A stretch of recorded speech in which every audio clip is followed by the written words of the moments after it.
Okay, so I am going to talk to you about all the different tools that I use in my day-to-day business.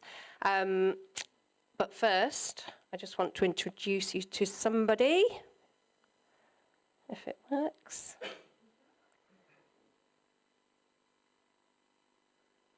Maybe I need to come closer.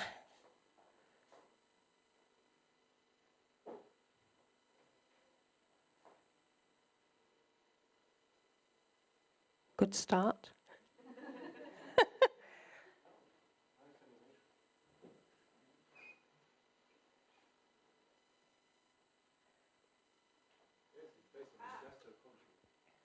What this? Oh.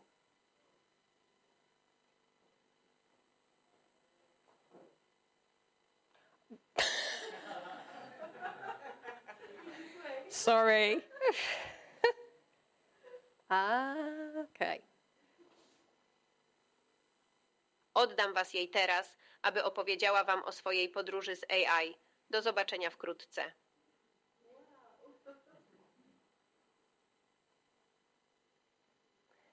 So that was me, but it was my digital twin who can speak Polish and lots of other languages. I cannot, I'm afraid. I'm so sorry. So I just wanted to talk to you about who I am, and I'll tell you why. I'm a mum of two. I love reading. I love writing. I talk a lot. I'm a perfectionist. I'm very creative. And the reason I'm telling you all of that is because I'm not really the archetypal AI user, I don't think. I'm fairly middle-aged. I'm not what you would expect as like a tech AI user.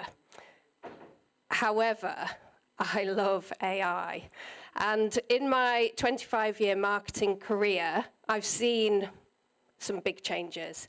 So I've made lots of friends, I've drunk lots of beer, I've been to lots of events, but I've also seen marketing go from pre-digital marketing to what I would sort of argue now is all marketing is digital. There is really digital marketing sort of disappears and all marketing is digital. I've seen hard copy mailers turn into just social search, and I think that's changing too. So I spent a long time working as a marketing consultant. I was consulting for 10 years, and my challenge was always exchanging time for money. How could I earn more when my time was money? So I could either increase my rates or I could try and use tech to help me. I wasn't prepared to employ somebody, but I decided to look at tech solutions. So early experiments before ChatGPT, I heard about this tool called Jasper, and I spend a lot of time writing content, and I thought, Jasper, ooh, this is going to be great. Well, I tried it. It was clunky. It was difficult to prompt. The results were very bland. And as a writer and a reader, I just wasn't impressed. So I quickly abandoned that.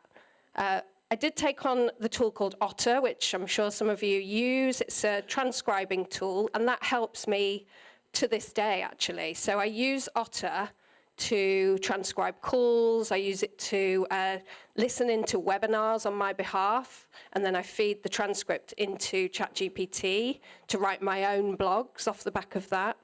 I will write up meeting notes, I'll turn it into video scripts, so I use it all the time. But again, I think that's changing, and I'll tell you why a bit later.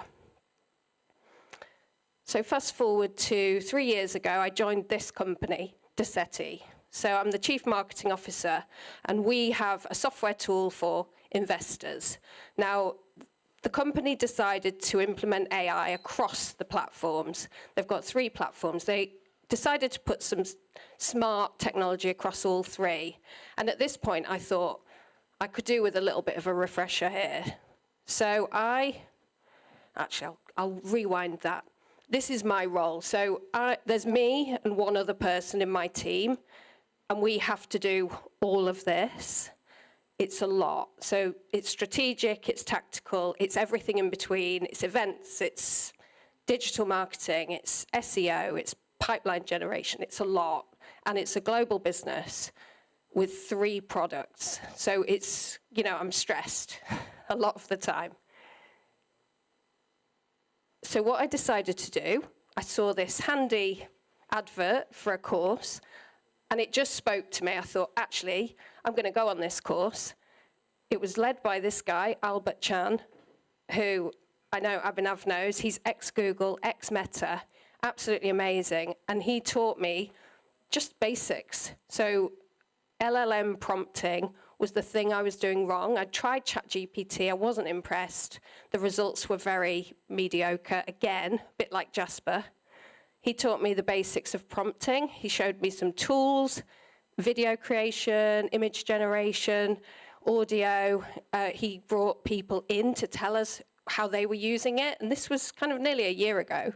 So people were using it across different industries, real estate. It was just fantastic. And I absolutely loved it. So I came away from that, and I got really into prompting. So, I mean, I'm sure you know all of this, but you've got to give it as much information as you possibly can. Whatever tool you're using, ChatGPT, Perplexity, Claude, whatever it is, you have to give it as much information about what you want to see at the end. And that is not what I was doing. I was saying, write me a blog about ESG investing. And it was coming up with something very vague and mostly made up, to be honest. So I mastered that skill. Oh, that's in the wrong place.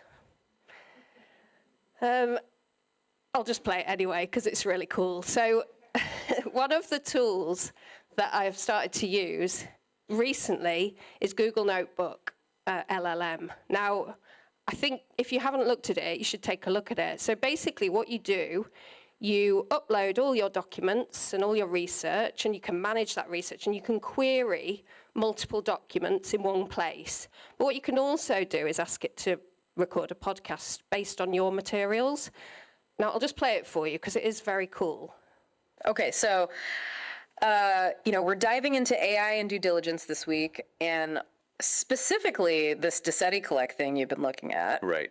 You send over like a whole bunch of stuff, articles, brochures. Somebody's been doing their homework. Yeah, well, it's definitely a hot topic right now. Yeah. People are trying to figure out if this AI thing is the real deal or just hype. Okay, so basically what that does, it takes your information and it turns it into a chat-style conversation. Now, I wouldn't pass that off as a real podcast. Nobody's going to buy that because they'll hear those voices once and then they'll think, this is AI. But what it can do, and everybody talks about storytelling in marketing, so that's really hard to do. Even as a reader, writer, storytelling a boring tech product or a corporate product is quite hard. So what I like to do is upload my documents, my dry, dull, technical software documents, and get these two zany Americans to translate it into a story. Now, I would use that to test my messaging to see if they've got it right. If they've got it wrong, something's wrong in the messaging. If they've got it right and I want to use that, I could download that and I could transcribe it and I could actually use it to inform my own interview, for example. So we used it the other day. There was 4 of us. We were recording a webinar and it was quite dry. And so we fed our script into LLM, we listened to them saying what we would like to say, and we tweaked our delivery based on this professional podcast. So that's how I would kind of use that tool. GPTs, I know Abhinav touched on GPTs. I use those. So the way that I use them, I've got GPTs set up for all of my different ICPs. So we have at least 3 ICPs. And I've got as much information uploaded about each of those into a GPT. So if I'm writing to an audience, I will use that GPT. I'll still give it my full prompt, actually, but it's already loaded with all the information about that sector and that specific buyer group. And it just means that the output is that much better. So that's how I use GPTs. There are also loads of smart people who've built GPTs as well. So digital marketing, SEO experts, conversion copywriting, ad copywriting, I would use a custom GPT that somebody has built for me because I don't have time to do that. But that's a really useful feature of ChatGPT. And I've talked about Google Notebook LLM, but I would severely recommend that you look at that. It's a bit like custom GPT. You can put all your documents in, anything, research your documents, other people's documents, and then you can query. So you can just have suggested questions. You can say, write me an FAQ, create me a video script, whatever it might be, and then the audio overview, which I've talked about, and it's just fantastic. And that's free. Written content, of course, we all do loads of written content. We write blogs, we write web copy, we write ad copy, we write email copy. I like to use, when I'm blog writing, I use Perplexity because it gives you the source of the data. So it's like a research assistant. So I'll use that. I'll download all the research, and then I'll feed it into ChatGPT to give me the outputs. So that's how I do that. I think it's a good way of using two tools. I think Jodie talked about personalization, and I would say that I'm not there yet. I'm not there with the hyper-personalization, but we do use personalized videos. So when our clients get into a pipeline of sale, it's quite a big sale, it's quite a long pipeline. We like to nurture them along with maybe a trial of the software. It's quite a complex sell. So we've been building, me and my one person in my team, we've been building these little microsites, and we put a personalized video for every single prospect, and it talks about the product, and it talks about them, and it introduces them. So we can spin these up in 5 minutes. We just change the text, we pick the avatar. If we're selling to an Australian company, we'd use an Australian accent. If we're selling to a female team, we'd use a female. If we're selling to an all-male team, we'd use a male, and so on. So you get the picture. And for that, we use Synthesia. Now, I like HeyGen for the personalized avatars, because that's the one I used at the beginning. It's fantastic. And it's very cheap, very reasonable, and it's quite fun. So you can make your own avatar and do with that whatever you want. Presentations. I used Prezi for this, and I love the way it zooms around. I think the downsides of Prezi for corporate businesses are that it's hard to make it look corporate branded. But I think with time, you'll be able to upload your corporate brand, and it will probably replicate that. At the moment, I think this is great. Prezi's great for consultants. Sharing workflows. This is a fantastic tool, scribehow.com.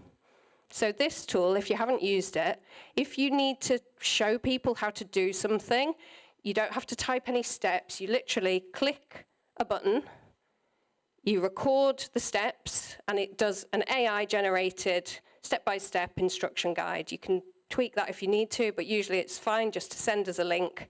Fantastic, very cheap. This is the free version, in fact. The whole team uses it. I use it. If somebody wants to know how to use our marketing tool, I just send them a quick scribe. It's fantastic. Doesn't it? I bet that's coming. Mostly it's visual as well. So actually, I just send the step-by-step, and it's got the yellow dot where you click. So if the websites that you're looking at are in Polish, I would say that would be okay. So another tool that I love, Motion. It's like a tiny boss in my pocket telling me that I haven't done my tasks. I've got all my tasks fed into that every day. It tells me what I'm working on, how long I've got, and it nudges me if I don't do them. But what it also does, because calls come in, meetings happen, it pushes everything down. So if I miss a task, it pushes it down. It's brilliant. Tools I've tried and abandoned, I thought this might be useful. Ad Creative, I thought was absolute rubbish. I tried it. It was not inspiring. It was expensive. The ads were the same. They weren't in the right size or format. I would not recommend that. Descript, I couldn't get on with it. I really like the sound of It's got this AI eye focus, so you could be reading and it would focus your eyes on the center of the recording, but I couldn't get on with it. Claude, I think, is fantastic, but I just don't need it. I use ChatGPT and Perplexity, so I just don't need it. Tools that I do want to learn, I don't know enough about Copilot. I think that would be really good to learn. HubSpot, I use HubSpot, and I want to learn about the Content Hub, which is their new AI sort of graphics and social platform. And video, I'd like to be able to create my own videos much easier. We pay a video company, and I really want to be able to make my own. So where do I think AI is going? So I think all these new big platforms, the big players, are introducing AI across their platforms, and I think that will actually negate the need for some of the smaller tools like the transcript tool, Otter. I think you don't need that if you use Zoom. Zoom has that now. And I just think it's so much easier using it in the platforms that you're using all the time.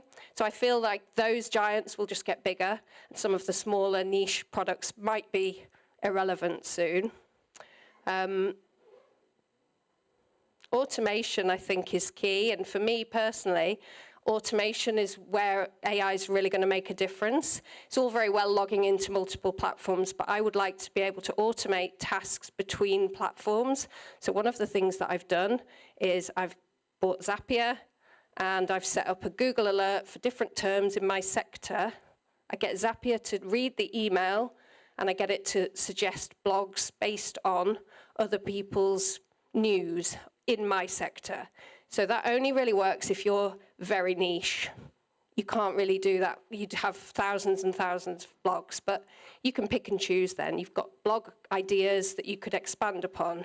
And I just think things like that really help.